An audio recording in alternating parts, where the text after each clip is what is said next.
சிரமம், கஷ்டம், பிரச்சனை, கவலை இதுவெல்லாம் வாழ்வை நிரப்பும் போது எல்லாரும் எதிர்பார்க்கிற ஒரே விஷயம், ஏதாவது ஒரு பெரிய அதிசயம் நிகழ்ந்துராதா அப்படிங்கிறது தான். ஆனா ஒரு பெரிய அதிசயத்தை நிகழ்த்தக்கூடிய கருவியை நம்ம இடத்துல வச்சுக்கிட்டு நம்ம எங்கேயோ தேடிட்டு இருக்கோம். தொழுகை வாழ்வில் இருக்கக்கூடிய பெரிய அதிசயங்களை கொண்டு வரும். பிரச்சனைகள், கவலைகள், நோய் எதுவா இருந்தாலும் ஒரு நொடியில இந்த தொழுகை மாற்றி அமைக்கும். இறை தொடர்பு மட்டுமே அந்த அதிசயத்தை கொண்டு வரும்.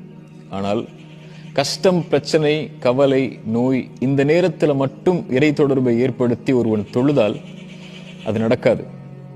மகிழ்ச்சி, ஆனந்தம் இறைவன் அதிகமாக கொடுக்கும் போது யார் இறைவனை அதிகமா நினைவு கூறுறாங்களோ கஷ்டத்தில், பிரச்சனையில் அவன் அவர்களை நினைவு கூறுவான்.